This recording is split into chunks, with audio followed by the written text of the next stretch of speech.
everyone. I am here with a very important topic of English grammar, that is part of speech.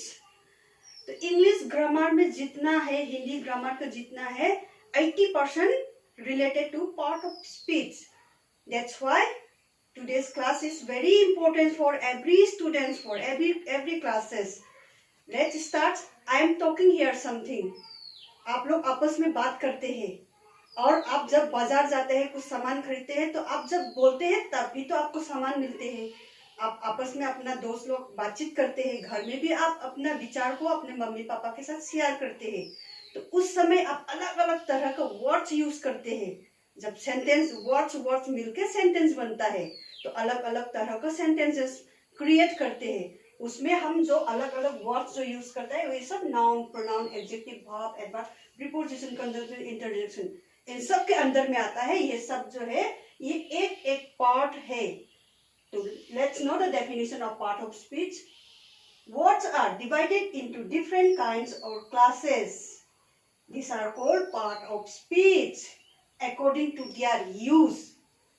That is according to the work they do in a sentence. Now I think it is clear for you. तो अभी आपको clear समझ में आ गया है कि words जो हम सेंटेंस में यूज करते हैं, उसका अलग अलग यूज और उसका अलग अलग एक्टिविटीज होता है. ये सब जो है पार्ट ऑफ स्पीच है. And there are 8 parts of speech in English. English में 8 प्रकार के पार्ट ऑफ स्पीच होते हैं और हिंदी में भी हमने ट्रांसलेट किया है. आप क्लियर हो जाएगा. और आपका एवरी एग्जामिनेशन में उसमें से रिलेटेड आपको कुछ ना कुछ क्वेश्चन मिलेगा for every classes. So let's know the part of us is the noun in Hindi. So guys, don't be nervous, relax. I will discuss both in English and Hindi. आप लोग अपना copy किताब खोलिए. आप कभी भी entrance exam, competitive exam या service के लिए एंट्रांस देगा, उस समय भी आपका काम आने वाला है ये. So let's note down. I will discuss with you. First is noun, संज्ञा, pronoun, सर्वनाम, adjective, विशेषण, verb, क्रिया. Number 5, adverb, क्रिया विशेषण. 6, preposition, संबंध बोधक. 7, conjunction, समुच्चय बोधक. 8 number is interjection, विस्मयादि बोधक. Let's know what you mean by noun. तो हम उसमें एक एक पार्ट जो है उसको क्लियर करते जाएगा एक एक करके. तो आप लोग उसको सुंदर से नोट कर लीजिए. नाउन संज्ञा. You can also say naming words, नाम वाले शब्द.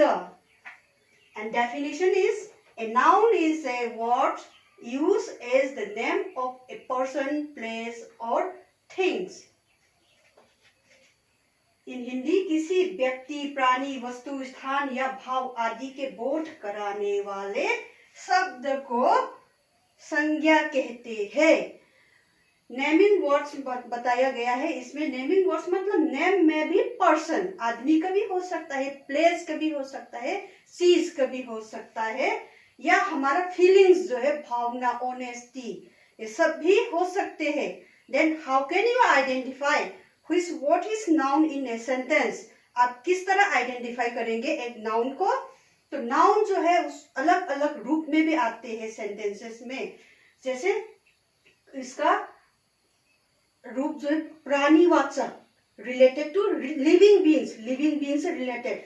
जैसे हमने राधा नाम लिया है, and your name, Mahatma Gandhi, ये लिविंग बीइंग से जो भी रिलेटेड है, काउ, डॉग, ये सब जो है ये क्या होगा? प्राणीवाचक. और दूसरा कैटेगरी आता है अप्राणीवाचक, which are related to non-living things. It means chalk, blackboard, chair, table. Many examples are there. And another group is what? Countable, which can count easily, जो हम count कर सकते हैं. Book, there are 3 books on the tables. And how many chairs are there in the room? There are 4 chairs in the room. जो हम easily count कर सकते हैं. There are so many examples of countable noun. And fourth number is uncountable noun, जो हम count नहीं कर सकते. Example air. Can you count air? How many kilogram of air in our atmosphere? हमारे atmosphere में कितना अमाउंट ईयर है? Count कर सकते हैं ना? No, we can not count. Such as water, salt, atta. तो उसको कुछ यूज, उसको पहचानने के लिए उसके सामने हम सम लगाते हैं, मच लगाते हैं. And countable and uncountable is very important for your examination. Countable, note down countable noun which we can count. Example: book, pen, chair. ये हो गया आपका काउंटेबल. उसके बाद आप अनकाउंटेबल को भी लिख के रखिए. इसका डिफरेंस बिटवीन में आते हैं.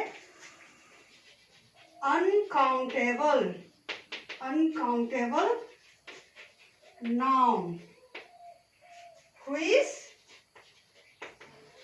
we note down, students, we can't count.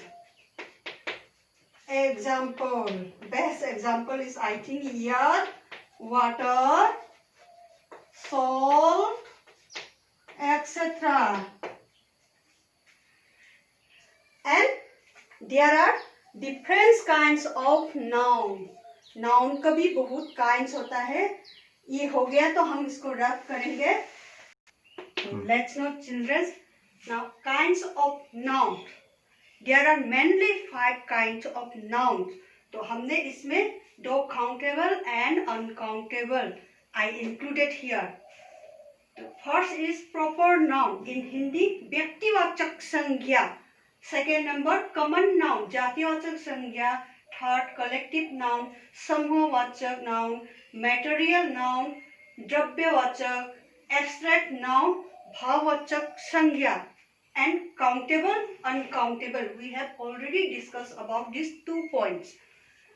Now let's know about proper noun, व्यक्तिवाचक संज्ञा.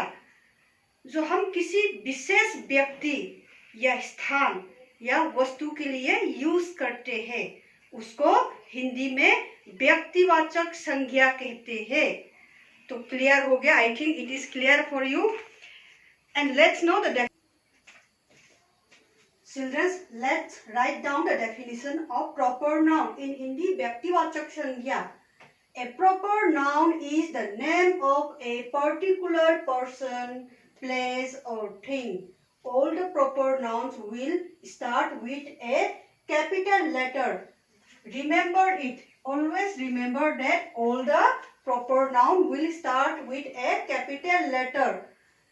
Example: Ram. Ram is started with a capital letter. Ram is my friend. Ganga is a holy river. जो किसी particular person या things या जो particular है, जैसे dog. Dog बोलने से जितना प्रजाति है dogs का वो सब आ जाएगा. लेकिन आप किसी एक विशेष जिस नाम लेगा तो proper हो जाएगा वो. तो उसी तरह let's know in हिंदी किसी एक विशेष व्यक्ति या स्थान के नाम को बोध कराने वाले शब्द व्यक्तिवाचक संज्ञा कहते हैं. And there are many examples of व्यक्तिवाचक संज्ञा. Ram, Ganga, Brahmaputra, mount Everest and many. Now come to the common noun. Common noun और प्रॉपर नाउन, इसमें बच्चे लोग बहुत कंफ्यूज होते हैं. आप लोगों को कंफ्यूज नहीं होना है, इसको हम क्लियर करेंगे.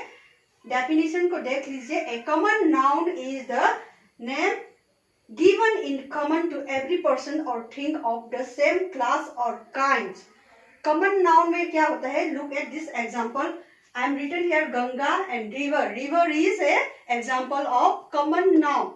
एंड गंगा, रिवर बोलने से दुनिया में जितना भी रिवर है ये सब जो है कुछ भी कर सोच सकते हैं आप. अगर आप गंगा में आएगा वो तो प्रॉपर हो गया. क्योंकि एक ही गंगा है। उसी तरह स्कूल, स्कूल बोलने से there are varieties of schools in the world, and your school, आपको स्कूल का नाम जब लेगा तो वो व्यक्तिवाचक हो जाएगा। तो इसी तरह हमने कुछ एग्जाम्पल लिखा है, नोट डाउन। तो इसका डिफरेंस बिटवीन भी आ सकते हैं, तो इसको नोट कर लीजिए।